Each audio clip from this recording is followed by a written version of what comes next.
이에 군대와 천부장과 유대인의 아랫사람들이 예수를 잡아 결박하여 먼저 안나스에게로 끌고 가니 안나스는 그 해의 대제사장인 가야바의 장인이라. 가야바는 유대인들에게 한 사람이 백성을 위하여 죽는 것이 유익하다고 권고하던 자라라. 시몬 베드로와 또 다른 제자 한 사람이 예수를 따르니 이 제자는 대제사장과 아는 사람이라. 예수와 함께 대제사장의 집들에 들어가고 베드로는 문 밖에 서 있는지라. 대제사장을 아는 그 다른 제자가 나가서 문 지키는 여자에게 말하여 베드로를 데리고 들어오니 문 지키는 여종이 베드로에게 너도 이 사람의 제자 중 하나가 아니냐? 나는 아니라. 그때가 추운 고로 종과 아랫사람들이 불을 피우고 서서 쬐니 베드로도 함께 서서 쬐더라. 대제사장이 예수에게 그의 제자들과 그의 교훈에 대하여 물으니 예수께서 대답하시되 내가 드러내놓고 세상에 말하였노라.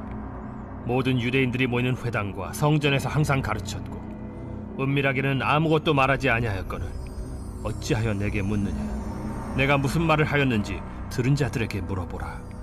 그들이 내가 하던 말을 아느니라. 이 말씀을 하심에 곁에 섰던 아랫사람 하나가 손으로 예수를 쳐 이르되 내가 대제사장에게 이같이 대답하느냐? 내가 말을 잘못하였으면 그 잘못한 것을 증언하라. 바른 말을 하였으면 내가 어찌하여 나를 치느냐? 안나스가 예수를 결박한 그대로 대제사장 가야바에게 보내니라. 시몬 베드로가 서서 불을 쬐더니 사람들이 묻되 너도 그 제자 중 하나가 아니냐? 베드로가 부인하여 이르되 나는 아니라. 대제사장의 종 하나는 베드로에게 귀를 잘린 사람의 친척이라 이르되 네가 그 사람과 함께 동산에 있는 것을 내가 보지 아니하였느냐? 이에 베드로가 또 부인하니 곧 갈기 울더라. 샬롬, 매일 성경과 함께하는 아름빛 교회 말씀 묵상, 아름빛 바이블 키트 시간입니다. 오늘은 요한복음 18장 12절에서 27절까지의 말씀입니다. 오늘 말씀을 통해 고난주간을 시작하는 우리의 마음밭에 새겨져야 할 십자가의 깊은 은혜를 함께 묵상해 보겠습니다. 사람은 참으로 연약합니다. 평안할 때는 내 믿음이 세상을 다 이길 것처럼 호기롭게 고백하지만 막상 생존의 위협이나 차가운 시련의 밤이 찾아오면 그 굳은 다짐은 모닥불 앞에 눈송이처럼 허망하게 녹아내립니다. 오늘 본문은 인류 역사상 가장 어둡고 추웠던 밤, 대제사장의 관저들에서 벌어진 두 가지 대조적인 장면을 우리에게 보여줍니다. 하나는 불의한 세상 권력 앞에서도 한치의 흔들림 없이 창세 전부터 계획된 구속의 길을 걸어가시는 예수님의 거룩한 당당함입니다. 또 다른 하나는 생명을 걸고 주를 따르겠다던 수제자 베드로가 이름 모를 여종의 질문 하나에 무너져 내리는 처참한 실패입니다. 우리는 이 본문을 마주할 때 베드로처럼 예수님을 부인하지 말고 끝까지 의리를 지키자는 인간적인 결단으로 나아가서는 안 됩니다.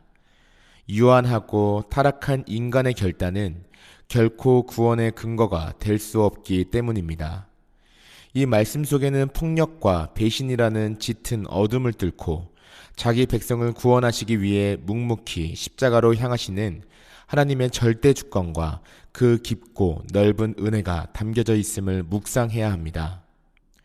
예수님을 붙잡은 무리들은 먼저 당대 최고의 종교적, 정치적 실세였던 안나스에게로 주님을 끌고 갑니다. 안나스는 그 해의 대제사장 가야바의 장인이었습니다. 요한은 여기서 가야바가 이전에 했던 섬뜩한 정치적 발언을 우리에게 다시 상기시킵니다. 한 사람이 백성을 위하여 죽는 것이 유익하다. 가야바의 이 말은 철저히 정치적이고 세속적인 계산에서 나온 것이었습니다. 로마의 심기를 건드리지 않고 자신들의 기득권을 유지하기 위해 눈에 가시 같은 예수님 한 명을 희생양으로 삼아 죽여버리자는 무서운 음모였습니다. 세상의 눈으로 보면 예수님은 거대한 정치 권력과 종교 권력의 야합에 의해 억울하게 희생당하는 무기력한 피해자처럼 보입니다. 그러나 하나님의 관점에서 이 장면을 바라보면 놀라운 진리가 드러납니다. 역사의 진정한 주관자이신 하나님은 가야바의 불의하고 악한 의도마저 완벽하게 통제하시고 사용하여 온 인류를 구원하실 대속의 진리를 선포하게 하셨습니다.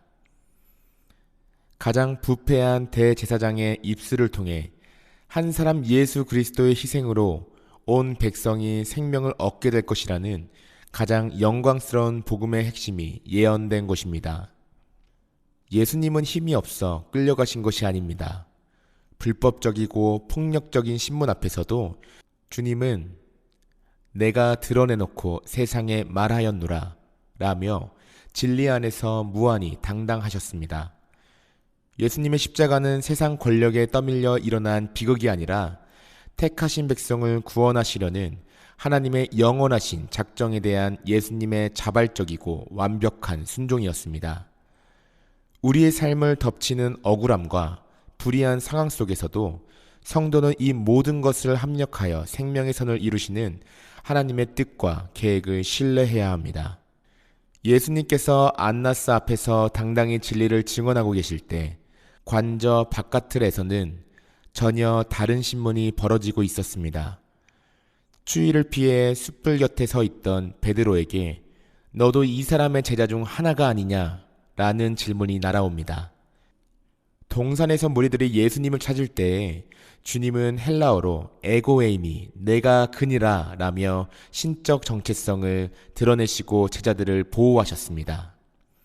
그러나 정작 그분께 속한 제자 베드로는 자신을 향한 질문 앞에서 나는 예수님의 제자가 아니라며 자신의 정체성을 철저히 부정해버립니다. 그것도 3번씩이나 갈수록 더 강하게 부인합니다. 베드로가 예수님을 사랑하지 않아서가 아닙니다. 그는 칼을 빼들어 말고의 귀를 자를 만큼 열정이 있었고 스승이 끌려가는 사지에 몰래 숨어 들어올 만큼의 용기도 있었습니다. 그러나 타락한 인간의 본성은 사망의 권세와 두려움 앞에서 스스로의 힘으로 진리를 지켜낼 능력이 전혀 없습니다. 베드로는 자신이 지키려 했던 스승도 제자라는 자신의 정체성도 모두 잃어버린 채 철저히 파산한 영적 맹인이자 무능력자임을 뼈저리게 깨달아야만 했습니다. 우리의 굳은 다짐과 열심은 십자가의 고난 앞에서 그토록 가볍고 무력합니다. 구원은 인간의 의지나 각오로 이뤄내는 것이 아님을 베드로의 처절한 실패가 증명하고 있습니다.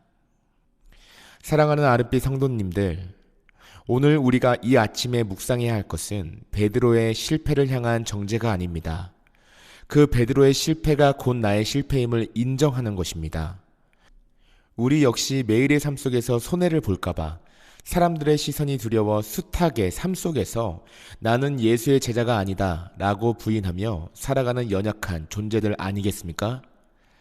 우리의 희망은 어디에 있습니까? 내 의지를 더 굳게 다지는 데 있지 않습니다. 나의 연약함을 아시고 나를 대신하여 홀로 그 불의한 심판대 앞에 서신 예수 그리스도의 십자가에 있습니다. 베드로가 나는 아니야 라며 도망칠 때에 예수님은 묵묵히 결박당한 채 내가 그니라 라고 하시며 스스로 십자가의 죽음을 향해 걸어가셨습니다. 우리의 비겁함과 배신, 그 모든 죄악의 짐을 홀로 지시고 대속의 제물이 되신 것입니다. 오늘부터 고난주간이 시작되었습니다. 우리 함께 예수 그리스도가 달리신 십자가를 바라봅시다. 그곳에는 베드로와 같이 자격 없는 우리를 살리시기 위해 창세 전부터 어린 양을 준비하신 하나님 아버지의 놀랍고도 영원하신 사랑이 매달려 있습니다. 우리가 아직 죄인 되었을 때에, 우리가 주를 부인하고 도망쳤을 때에 그리스도께서 우리를 위하여 죽으심으로 하나님께서 우리에 대한 자기의 사랑을 확증하셨습니다. 시련 가운데, 고난 가운데 우리가 승리하는 비결은 단 하나입니다. 내 결단을 믿는 것이 아니라 실패한 나를 찾아와 회복시키시고 마침내 부활의 영광으로 이끄시는 주님의 손길을 신뢰하는 것입니다. 오늘 하루 새벽닭의 울음소리 앞에서 통곡할 수밖에 없는 우리의 죄성을 깊이 자각함과 동시에 그 모든 허물을 덮고도 남는 십자가의 보혈과 하나님의 은혜를 깊이 묵상하시기 바랍니다. 나를 포기하지 않으시고 끝까지 견인하시는 그 압도적인 은혜가 저와 여러분의 삶에 있기를 소망합니다. 기도하겠습니다. 사랑의 하나님 아버지, 오늘 말씀을 통해 우리의 연약한 모습을 다시 보게 하시니 감사합니다. 베드로처럼 우리는 두려움과 사람의 시선 앞에서 쉽게 주님을 부인하는 연약한 존재임을 고백합니다. 그러나 우리가 실패할 때에도 예수 그리스도께서는 묵묵히 십자가의 길을 걸어가셔서 우리의 죄를 대신 짊어지셨음을 믿습니다. 우리의 결단이 아니라 주님의 은혜로 살게 하시고 우리의 의지가 아니라 십자가의 사랑을 의지하며 살게 하옵소서. 고난주간을 시작하는 이 시간, 우리의 마음이 십자가 앞에 더욱 낮아지게 하시고 우리의 모든 죄와 연약함을 덮으시는 그 은혜를 깊이 묵상하게 하옵소서. 예수 그리스도의 이름으로 기도드립니다. 아멘.